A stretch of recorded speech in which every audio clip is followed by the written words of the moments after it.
नमस्कार साथियों, बहुत बहुत स्वागत है आप सभी का वैशाली एचडी एकेडमी में। दोस्तों, हमने संविधान के यूनिट फर्स्ट पेपर सेकंड का पार्ट ए यूनिट फर्स्ट के 40 क्वेश्चन कर लिए थे कवर। और दोस्तों, आज हम करने वाले हैं और क्वेश्चंस को कवर जो कि 2014 से लेकर 2020 तक के क्वेश्चंस हैं। साथ ही साथ दोस्तों, आज जनजातियों के भी कुछ प्रमुख क्वेश्चन एक लेक्चर में लेकर आने वाली हूँ।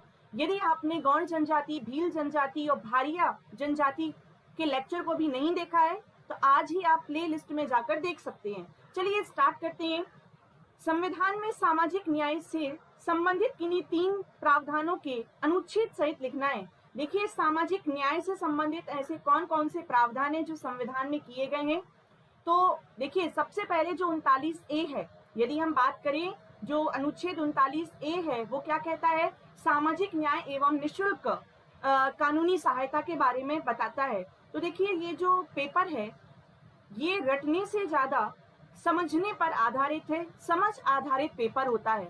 तो आपको पहले तो नीति निर्देशक तत्व, मौलिक अधिकार और संविधान संशोधन, इनके अनुच्छेद और संशोधन बहुत अच्छे से याद होना अति आवश्यक है। जैसे अनुच्छेद 42 की बात करें तो अनुच्छेद 42 क्या कहता है कि 1 मिनट में पेन, 1 मिनट का टाइम लें, है ना। तो देखिए, सामाजिक न्याय से संबंधित किन्हीं 3 अनुच्छेदों के बारे में पूछा गया था। तो अनुच्छेद 39A जो कि सामाजिक न्याय एवं निःशुल्क विधिक सहायता के बारे में बताता है। अनुच्छेद 42 जो कि न्यायोचित एवं मानवीय कार्य दशाओं एवं मातृत्व सहायता, प्रसूति सहायता के बारे में बताता है। और अनुच्छेद 43A की बात करें तो ये उद्योग प्रबंधन में कर्मचारियों के सहभागिता के बारे में बताता है। तो ये सामाजिक न्याय से संबंधित 3 अनुच्छेद हैं। भारत तथा संयुक्त राज्य अमेरिका के संविधानों की प्रस्तावना की तुलना कीजिए। देखिए, भारत जो संविधान है उसकी प्रस्तावना अमेरिका की प्रस्तावना से किस प्रकार सहायता या किस प्रकार समरूप है वो देख लेते हैं। जिस प्रकार से आज हमारे भारत में जो प्रस्तावना स्टार्ट होती है कि हम भारत के लोग, ठीक उसी प्रकार, और साथ ही साथ जिस प्रकार से भारत में सामाजिक आर्थिक न्याय की बात कही है, राजनीतिक न्याय की बात कही है, ठीक उसी प्रकार जो अमेरिका की प्रस्तावना है उसमें भी क्या बात कही गई है कि आपको याद रखना है कि व्यक्तिगत गरिमा, आर्थिक, राजनीतिक एवं संघ बनाने की बात कही गई है। अमेरिका की प्रस्तावना सामान्यतः रक्षा प्रदान करने एवं कल्याण को बढ़ावा देने की बात करता है, जबकि भारत का जो प्रस्तावना है ये राष्ट्र की एकता और अखंडता, बंधुत्व आदि को शामिल करने की बात करता है। तो देखिए, जो अमेरिका की प्रस्तावना है उसमें सामान्यतः रक्षा और सभी के कल्याण की बात कही गई है। ठीक उसी प्रकार हमारे भारत में राष्ट्र की एकता, अखंडता, बंधुत्वता एवं स्वतंत्रता आदि की बात की गई है। जो संविधान सभा है उसके सामने प्रमुख मुद्दे क्या थे, 2018 का क्वेश्चन है।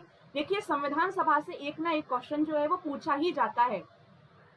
तो क्या क्या मुद्दे थे, क्योंकि जब देखिए क्रिप्स मिशन भारत आया, तो क्रिप्स मिशन जब भारत आया तो इसका काफी विरोध हुआ, क्योंकि इसने भारत को एक अधिराज्य बनाने की मांग जो है वो रखी हुई थी। लेकिन कहीं ना कहीं भारतीय संविधान सभा का जो गठन हुआ है वो क्रिप्स मिशन की सिफारिश पर किया गया, और कैबिनेट मिशन की सिफारिश पर दोस्तों संविधान का गठन व्यवस्थित रूप से प्रारंभ हो चुका था। क्या क्या चुनौतियां थी, सबसे बड़ी बात तो ये थी कि विभिन्न विचारधारा और हितों का समन्वय, क्योंकि उग्र विचारधारा है ना, उग्रवादी, उदारवादी, मुस्लिम लीग है ना, अल्पसंख्यक, तो भारत में जो विभिन्न विभिन्न विचारधाराएं थी उनको एक मंच पर लाने की ये क्या थी, एक समस्या थी, एक चुनौती थी। साथ ही साथ सांप्रदायिक जो दंगे थे ये भी एक प्रमुख चुनौतियां थी। संविधान का मूलभूत ढांचा कैसा होना चाहिए जिससे सभी वर्ग क्या हो, संतुष्ट हो। तो अखिल भारतीय समाज की एक रूपता का प्रश्न था। लोकतंत्र का मॉडल क्या हो, यह कैसा होना चाहिए, लोकतंत्र का मॉडल कैसा होना चाहिए, संविधान का मूलभूत ढांचा कैसा होना चाहिए, अल्पसंख्यकों के हितों के संरक्षण की भी बात इसमें एक बहुत ही क्या था, एक अहम मुद्दा था। तो ये जो उक्त मुद्दे या चुनौतियों का समाधान करते हुए ही दोस्तों प्रारूप समिति का गठन किया गया था डॉक्टर भीमराव अंबेडकर की अध्यक्षता में। जिसने संविधान का क्या बनाया था, प्रारूप बनाया था। संविधान का अनुच्छेद 368 का आलोचनात्मक परीक्षण कीजिए। देखिए जो संविधान का भाग 20 है उसमें अनुच्छेद 368 संविधान संशोधन के बारे में बताता है। लेकिन दोस्तों यदि हम इसकी चुनौती या आलोचना की बात करें तो आलोचना सबसे पहली बात तो यही है कि ये देखिए किसी भी सदन में विधेयक की पुनर्स्थापना ये किसी भी सदन में लाया जा सकता है। इसमें आधे राज्यों, कुछ विधेयक ऐसे होती हैं जिसमें आधे राज्यों अर्थात 15 राज्यों की अनुमति आवश्यक होती है। यदि कोई ऐसा विधेयक है जो इन राज्यों के अलावा भी पुनर्स्थापित किया जाना चाहिए और वो ऐसा आवश्यक नहीं समझते, तो कहीं ना कहीं ये भी क्या बना हुआ है, एक विशेष मुद्दा बना हुआ है। साथ ही साथ दोस्तों जितनी भी जो शक्तियां हैं राष्ट्रपति, क्योंकि जब तक राष्ट्रपति के हस्ताक्षर नहीं होते हैं कोई भी विधेयक अधिनियम का रूप नहीं बनता है, तो राष्ट्रपति के पास सहमति के लिए जाना आवश्यक है और यह विधेयक तभी क्या बनता है, अधिनियम बन सकता है। साथ ही साथ दोस्तों इसमें संयुक्त बैठक का प्रावधान नहीं है, ये भी एक प्रमुख समस्या ही है। तो इस प्रकार से ये क्या है, प्रमुख जो है इसकी आलोचना कैसे कर सकते हैं कि किसी भी प्रकार से जितनी भी जो शक्तियां हैं वो संसद को प्राप्त हैं, राज्य विधानमंडल को शक्तियां प्राप्त नहीं है। साथ ही साथ दोस्तों केवल संघात्मक ढांचे में संशोधन के लिए ही राज्य विधानमंडल को अधिकारिता प्रदान की गई है और किसी भी प्रकार की संयुक्त बैठक का इसमें कोई भी प्रावधान नहीं है। और न्यायपालिका को संदर्भित करने का अवसर, तो इस प्रकार से नेक्स्ट क्वेश्चन हम देखते हैं 44वें संविधान संशोधन के द्वारा आपातकालीन प्रावधानों में क्या परिवर्तन किया गया। जो 44वां संविधान संशोधन है ये 1978 में किया गया था और 1978 में दोस्तों सबसे पहले तो मौलिक अधिकार, क्योंकि पहले 7 मौलिक अधिकार थे और अब संपत्ति के अधिकार को वैधानिक अधिकार बना दिया गया। साथ ही साथ जो अनुच्छेद 352 है राष्ट्रीय आपातकाल, इसमें आंतरिक व्यवस्था अव्यवस्था के स्थान पर सशस्त्र विद्रोह शब्द का पहली बार प्रयोग किया गया। तो आंतरिक अशांति के आधार पर सशस्त्र विद्रोह का प्रयोग किया गया। साथ ही साथ जो अनुच्छेद 74 है जिसमें ये उपबंध किया गया कि राष्ट्रपति मंत्री परिषद के विचार विमर्श या पुनर्विचार के पश्चात दिए गए परामर्श पर ही कार्य करेगा, ये कहा गया। साथ ही साथ दोस्तों जो 42वें संविधान संशोधन से लोकसभा और विधान मंडल का जो कार्यकाल 5 से 6 वर्ष कर दिया गया था, अब वो पुनः 6 वर्ष से घटाकर जो वर्तमान में भी है 5 वर्ष कर दिया गया।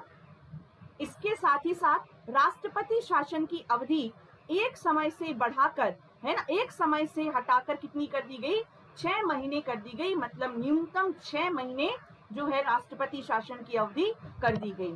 नेक्स्ट बात करते हैं, नेक्स्ट क्वेश्चन है 42वां संविधान। देखिए 2020 का क्वेश्चन था कि संवैधानिक संशोधन के माध्यम से सामाजिक और आर्थिक परिवर्तन के लिए उठाए गए कदमों को लिखिए। 2020 का क्वेश्चन है।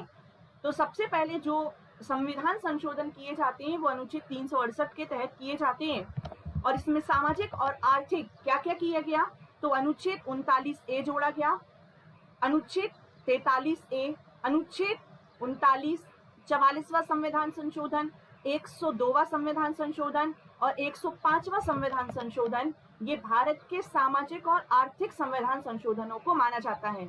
43वां संविधान संशोधन, यदि हम बात करें 105वां संविधान संशोधन, जिसमें ओबीसी को क्या दिया गया है, ओबीसी की राष्ट्रपति क्या करेगा, अनुच्छेद 340 के अंतर्गत जो पिछड़ा वर्ग से संबंधित व्यक्ति है उनकी अलग सूची तैयार करने का जो अधिकार है ये राज्यों को प्रदान किया गया है।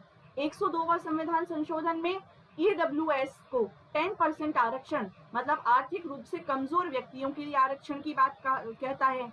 44वें संविधान संशोधन में संपत्ति के मूल अधिकार को हटा दिया गया और इसे अनुच्छेद 300 में रख दिया गया।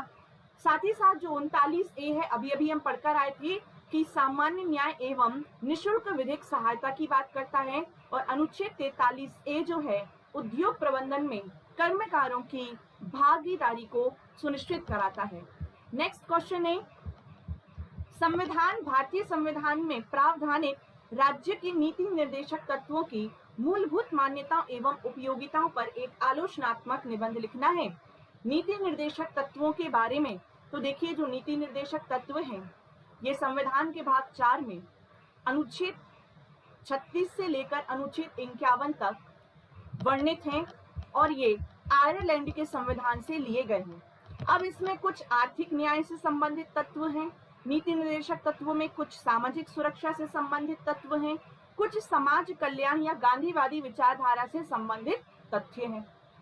दोस्तों यदि आर्थिक न्याय की बात करते हैं तो जिसमें सामाजिक और आर्थिक न्याय की बात कही गई है, स्त्री और पुरुष को समान रूप से आजीविका की बात कही गई है जो अनुच्छेद 41 है ना, या फिर हम बात करें कि अनुच्छेद जो 38 है, अनुच्छेद 39 में आर्थिक सुरक्षा और आर्थिक न्याय का प्रावधान किया गया है। सामाजिक सुरक्षा के अंतर्गत जैसे कि 44 हो गया, 41 है, 42 है, 45 है कि 6 से 14 वर्ष के बच्चों को निःशुल्क प्रारंभिक एवं निःशुल्क अनिवार्य शिक्षा प्रदान की जाएगी, है ना। सिविल कोड की बात कही गई, अनुच्छेद जो 44 है जिसमें एक समान नागरिक संहिता की बात कही गई है जो सिर्फ अभी गोवा में और हिमाचल प्रदेश में लागू है, मध्य प्रदेश में इसे लाने की बात कही जा रही है और संपूर्ण भारत में भी इसे लाने की बात कही जा रही है। अनुच्छेद 42 जो कि स्त्रियों को प्रसूति सहायता लोक कल्याणकारी जो सहायता है उसकी बात करता है, अनुच्छेद 42, और पंचायतों का गठन की बात करता है तो ये समाज के कल्याण की बात करता है, अनुच्छेद 40। तो दोस्तों मैं आपसे यही कहूंगी कि आपको नीति निर्देशक सिद्धांत और साथ ही साथ यदि हम बात करें तो मौलिक अधिकारों के अनुच्छेद बहुत अच्छे से याद कर लेने हैं। नेक्स्ट है कि राज्यपाल के संबंध में मुख्यमंत्री का कर्तव्य क्या है। ये 2019 का क्वेश्चन था कि राज्यपाल के संबंध में मुख्यमंत्री आखिरकार मुख्यमंत्री की भूमिका क्या रहती है। तो दोस्तों जो संघ का जिस प्रकार से केंद्र का प्रधान कौन होता है, राष्ट्रपति, लेकिन वास्तविक प्रधान प्रधानमंत्री होता है, ठीक उसी प्रकार राज्य में जो प्रमुख होता है वो वास्तविक प्रमुख मुख्यमंत्री होता है, लेकिन कार्यकारी प्रमुख जो होता है वो राज्यपाल होता है। और मुख्यमंत्री राज्यपाल की सहायता हेतु मंत्री परिषद का क्या करता है, गठन, और जो कि राज्यपाल से, देखिए करता कौन है, राज्यपाल, तो मंत्री परिषद का गठन कौन करता है, राज्यपाल, लेकिन किसकी सहायता के लिए, मुख्यमंत्री की सहायता के लिए, और किसके परामर्श से ही, तो मुख्यमंत्री के परामर्श से ही। साथ ही साथ यदि हम बात करें राज्यपाल को जितने भी विधेयक भेजे जाते हैं वह मुख्यमंत्री की उसमें महत्वपूर्ण भूमिका होती है। जितने भी राजकीय मामले होते हैं मुख्यमंत्री का ये कर्तव्य होता है। अनुच्छेद 1 है ना, अनुच्छेद 167 के अनुसार ये मुख्यमंत्री का कर्तव्य है कि क्या करे, अपने जितने भी प्रशासन से संबंधित मामले हैं, जितनी भी योजनाओं का संचालन किया जा रहा है, उन सभी की जानकारी राज्यपाल को प्रदान करे। तो ये किसका कर्तव्य होता है, मुख्यमंत्री का कर्तव्य होता है। साथ ही साथ राज्यपाल और मंत्री परिषद के मध्य सेतु का काम भी कौन करता है, मुख्यमंत्री ही करता है। राज्यपाल को सत्रावसान, सत्र का विघटन करने की सलाह भी कौन देता है, तो ये मुख्यमंत्री जो है यही क्या देते हैं, सलाह देते हैं। साथ ही साथ जितने भी जो प्रस्तावित विधेयक होते हैं उनकी जानकारी भी, राजकीय मामलों एवं प्रस्तावित विधेयकों की भी जानकारी भी मुख्यमंत्री के द्वारा प्रदान की जाती है। ठीक उसी प्रकार से 52वां क्वेश्चन जो है 2019 में आया था, केंद्रीय मंत्री परिषद के प्रमुख के तौर पर प्रधानमंत्री की क्या शक्तियां हैं। प्रधानमंत्री के पास में कौन कौन सी शक्तियां हैं वो हम देख लेते हैं एक मंत्री परिषद के प्रमुख होने के नाते। तो देखिए प्रधानमंत्री की नियुक्ति अनुच्छेद जो 75(1) के अंतर्गत राष्ट्रपति के द्वारा की जाती है। जो बहुमत दल का नेता होता है, लोकसभा में बहुमत दल का नेता होता है, राष्ट्रपति सामान्यतः उसे क्या बनाता है, प्रधानमंत्री, और प्रधानमंत्री की सहायता के लिए ही मंत्री परिषद का गठन किया जाता है। तो मंत्री परिषद का प्रमुख भी कौन होता है, प्रधानमंत्री होता है। मंत्री परिषद के समस्त मंत्रियों को कौन कौन सा विभाग मिलना चाहिए, विभागों का आवंटन भी प्रधानमंत्री के द्वारा किया जाता है। मंत्रिमंडल की बैठकों की अध्यक्षता भी कौन करता है, तो ये भी प्रधानमंत्री के द्वारा की जाती है। साथ ही साथ यदि किसी मंत्री से प्रधानमंत्री को लगता है कि त्याग पत्र ले लेना चाहिए किसी भी कारणवश, तो वह त्याग पत्र की मांग भी कर सकते हैं। विभिन्न विभागों के मध्य समन्वय रखने का कार्य भी प्रधानमंत्री का होता है। तो जितना आसान दिखता है उतना आसान होता नहीं है। सर्वोच्च न्यायालय के प्रारंभिक क्षेत्राधिकार की व्याख्या, तो अनुच्छेद 131 के अंतर्गत सर्वोच्च न्यायालय की प्रारंभिक क्षेत्राधिकारों के बारे में या मूल या आरंभिक क्षेत्राधिकारों के बारे में बात कही गई है, जिसमें यदि भारत सरकार या भारत संघ या किसी भी एक राज्य या एक से अधिक राज्यों के मध्य विवाद हो, दो राज्यों या दो से अधिक राज्यों के मध्य विवाद हो, या भारत सरकार के साथ कोई कुछ राज्य हैं और उनके बनाम यदि कोई और अन्य राज्य हो, तो इन सभी के दोस्तों इन सभी के जितने भी जो मामले आते हैं या अनुच्छेद 32 संवैधानिक उपचारों के अधिकार के अंतर्गत किसी भी मौलिक अधिकार का हनन संबंधी मामले आते हैं, तो वो सीधे के सीधे सर्वोच्च न्यायालय में सुने जाते हैं। ये मौलिक अधिकार या प्रारंभिक क्षेत्राधिकार है सुप्रीम कोर्ट का अनुच्छेद 131 के तहत। नेक्स्ट क्वेश्चन की बात करते हैं, राज्य विधान परिषद का गठन किस प्रकार किया जाता है। देखिए, जो राज्य विधान परिषद की बात कही गई है अनुच्छेद 171 में बात कही गई है, जिसमें 1/3 सदस्य, देखिए जितनी भी जो विधानसभा होती है उसके 1/3 सदस्यों से विधान परिषद के सदस्य ज्यादा नहीं हो सकते, जिनमें से यदि हम बात करें तो 1/3 सदस्यों को नगर पालिका जिला बोर्ड के द्वारा चुना जाता है। 1/3 सदस्यों का निर्वाचन विधानसभा के निर्वाचित सदस्य करते हैं। 1/6 सदस्य जो हैं वो राज्यपाल के द्वारा मनोनीत किए जाते हैं। 1/12 सदस्य जो हैं ये स्नातकों द्वारा चुने जाते हैं जिनका ग्रेजुएशन हो चुका हो, और 1/12 जो सदस्य हैं ये अध्यापकों के द्वारा जो हैं ये चुने जाते हैं। और इनका जो चुनाव है विधान परिषद के सदस्यों का चुनाव है, जिस प्रकार से राज्यसभा का चुनाव होता है आनुपातिक प्रतिनिधित्व एकल संक्रमणीय मत पद्धति के द्वारा, आनुपातिक प्रतिनिधित्व प्रणाली के आधार पर इनके सदस्यों का चुनाव होता है। तो ये आपको याद रखना है कि टोटल विधानसभा का 1/3 से ज्यादा सदस्य नहीं हो सकते। 1/3 सदस्य जो हैं विधानसभा के निर्वाचित सदस्यों के द्वारा, 1/3 सदस्य होते हैं ये नगर पालिका जिला बोर्ड के द्वारा, 1/6 सदस्य जो राज्यपाल के द्वारा मनोनीत किए जाते हैं, 1/12 सदस्य स्नातकों द्वारा, और 1/12 जो है वो अध्यापकों के द्वारा चुने जाते हैं। नेक्स्ट क्वेश्चन है कि विधान परिषद में राज्यपाल को कुल कितने सदस्यों को नामजद करने का अधिकार दिया गया है।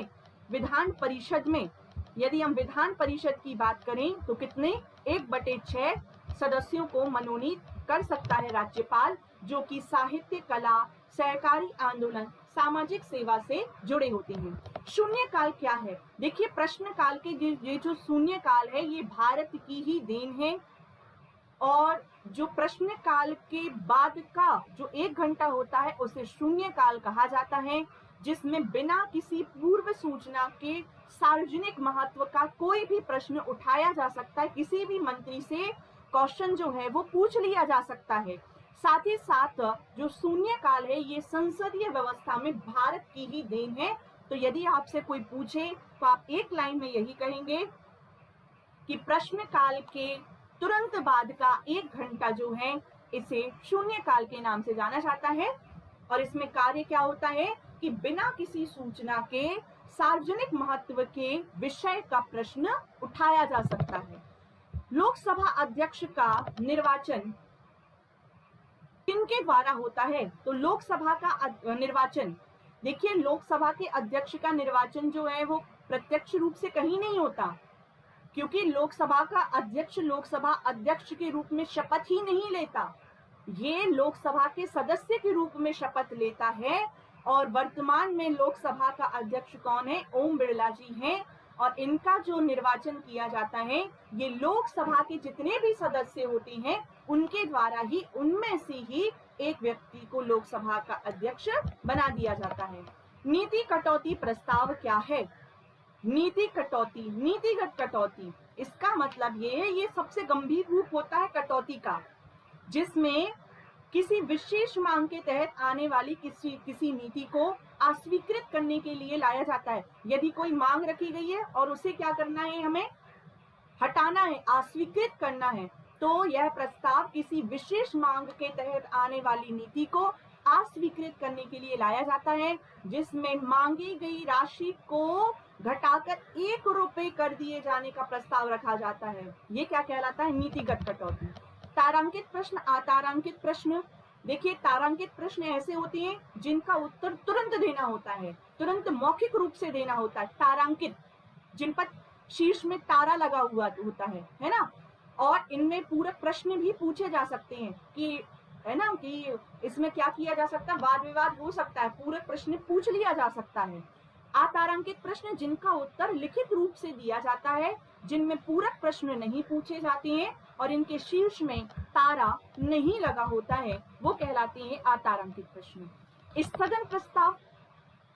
स्थगन प्रस्ताव क्या है? स्थगन प्रस्ताव, यदि मान लीजिए ये कौन लेकर आता है, तो अध्यक्ष की अनुमति से लेकर आता है। यदि कोई ऐसी विशेष घटना संसदीय भवन में या संसद में घटित हो जाती है और लगता है लोकसभा के अध्यक्ष को कि इस घटना या इस प्रश्न पर अभी विचार किया जाना है और अभी विचार किया गया तो काफी उत्तेजक हो सकती है कार्यवाही, तो वर्तमान कार्यवाही को स्थगित करके किसी विशेष घटना या प्रश्न पर विचार किया जाता है, तो उसे क्या कहा जाता है? स्थगन प्रस्ताव। इसे काम रोको प्रस्ताव के नाम से भी जाना जाता है और कम से कम 50 सदस्यों का इसमें समर्थन होना आवश्यक होता है। तो जो वर्तमान चल रही कार्यवाही को जब लोकसभा अध्यक्ष रोक देता है और किसी विशेष मुद्दे पर कार्य या किसी विशेष मुद्दे पर कार्यवाही या चर्चा की जाती है, तो उसे स्थगन प्रस्ताव कहा जाता है। नेक्स्ट, धन विधेयक, वित्त विधेयक, विनियोग विधेयक में अंतर स्पष्ट कीजिए। देखिए, जो धन विधेयक की बात कही गई है, ये अनुच्छेद 110 में कही गई है, जबकि परिभाषा या इसे कब परिभाषित किया गया है, तो अनुच्छेद 109 के अंतर्गत धन विधेयक को परिभाषित किया गया है। क्या क्या आता है धन विधेयक में? ये जो धन विधेयक होता है, ये राष्ट्रपति की पूर्व अनुमति से ही प्रस्तुत किया जाता है और लोकसभा को इसमें ज्यादा अधिकार प्राप्त है, राज्यसभा को नाम मात्र के अधिकार प्राप्त हैं। धन विधेयक के अंतर्गत जितने भी जो करों का आरोपण किया जाता है, परिहार किया जाता है या विनियमन किया जाता है, ये सब के सब धन विधेयक में आते हैं। वित्त विधेयक की यदि हम बात करें तो इसका प्रावधान अनुच्छेद 117(1) और 117(3) में किया गया है। इसमें वित्त विधेयक में राष्ट्रपति की पूर्वानुमति आवश्यक नहीं होती है, राज्यसभा और लोकसभा को समान अधिकार प्राप्त होते हैं। धन विधेयक को दोस्तों यदि हम बात करें तो राष्ट्रपति की पूर्व अनुमति से ही पारित किया जाता है और लोकसभा, देखिए, लोकसभा से यदि ये पारित हो जाता है तो राज्यसभा के पास जाता है और यदि राज्यसभा के द्वारा 14 दिनों के अंतर्गत इसे पारित नहीं किया जाता है तो इसे पारित समझ लिया जाता है। यदि राज्यसभा कहती है कि इसमें किसी भी प्रकार का संशोधन करना आवश्यक है और यदि लोकसभा को लगता है तो वह संशोधन कर सकती है और यदि नहीं लगता है तो वह संशोधन नहीं करती है। और उसके बाद क्योंकि पूरी की पूरी जो शक्तियां हैं धन विधेयक में लोकसभा को प्राप्त हैं, ना कि विधानसभा, ना कि राज्यसभा को, ये आप याद रखें। जबकि वित्त विधेयक में जितने भी राजस्व व्यय है ना, जितने भी आगामी वर्ष में कितने प्रकार के कर लगाया जाना है, उन्हें कैसे वसूलना है, कहाँ आना है, तो इस प्रकार की आगामी वित्तीय वर्ष के बारे में कर लगाने संबंधी प्रावधान वित्त विधेयक में होते हैं। और जबकि विनियोग विधेयक का वर्णन जो है अनुच्छेद 114 में किया गया है। यदि संचित निधि से संसद को किसी भी प्रकार की राशि जो है निकालनी है तो उसके पहले विनियोग विधेयक प्रस्तुत किया जाता है। तो संचित निधि से जो धन निकासी करने के लिए, धन निकालने के लिए विनियोग विधेयक लाया जाता है। नेक्स्ट क्वेश्चन है कि स्वतंत्र भारत में भारतीय संसद की अनुमान समिति की स्थापना किस वर्ष और किस उद्देश्य से की गई? तो यदि अनुमान समिति की बात कर रहे हैं तो ये जॉन मथाई की सिफारिश पर इस समिति का गठन किया गया था। किसका? अनुमान समिति का। और इसकी सदस्यों की संख्या 30 थी और इसका उद्देश्य था मितव्ययिता के उपायों को सुझाना। नेक्स्ट, भारतीय संसद, यदि भारत में संसदीय लोकतंत्र मजबूत करने के लिए कौन कौन सी आवश्यक शर्तें आवश्यक हैं कि भारत में जो लोकतंत्र, संसदीय लोकतंत्र चल रहा है, इसे मजबूत करने का क्या क्या उपाय किया जा सकता है। तो सबसे पहले भारत में जो दलीय व्यवस्था, जो दल बदल की प्रणाली चल रही है, उसका प्रतिरोध करना बहुत जरूरी है। मंत्रिमंडल की निरंकुशता पर प्रतिबंध लगाना भी बहुत जरूरी है। साथ ही साथ विधायिका और कार्यपालिका के बीच सामंजस्य का होना बहुत जरूरी है। विपक्ष, जो देखिए, मजबूत विपक्ष का होना और विपक्ष को एक संस्थागत आवश्यकता मानना, क्योंकि देखिए आज हमारी भी जिंदगी में, आपकी, मेरी, हम सबकी जिंदगी में कोई ना कोई विपक्षी दल का नेता जरूर होगा और जब तक वह नहीं होगा दोस्तों, वो हमें काम करने पर मजबूर कर देता है कि हमें क्या करना है, काम करना ही है, परिस्थितियां चाहे कुछ भी हो। तो एक विपक्ष, एक मजबूत विपक्ष का होना बहुत जरूरी है। साथ ही साथ जितनी भी जो परामर्शदात्री समितियों की कार्य क्षमता में वृद्धि करना, जितनी भी जो परामर्शदात्री संस्थाएं हैं, समितियां हैं, इनकी कार्य क्षमता में वृद्धि करना बहुत जरूरी है। तभी भारतीय जो लोकतंत्र है, संसदीय लोकतंत्र है, ये क्या होगा, सफल हो पाएगा। नेक्स्ट क्वेश्चन की बात करें तो विधान परिषद से आप क्या समझते हैं, इसके संगठन और उपयोगिता। अभी अभी हम विधान परिषद के बारे में पढ़कर आए हैं कि इसका जो प्रावधान है वो अनुच्छेद है ना 169 और 171 में इसका वर्णन किया गया है।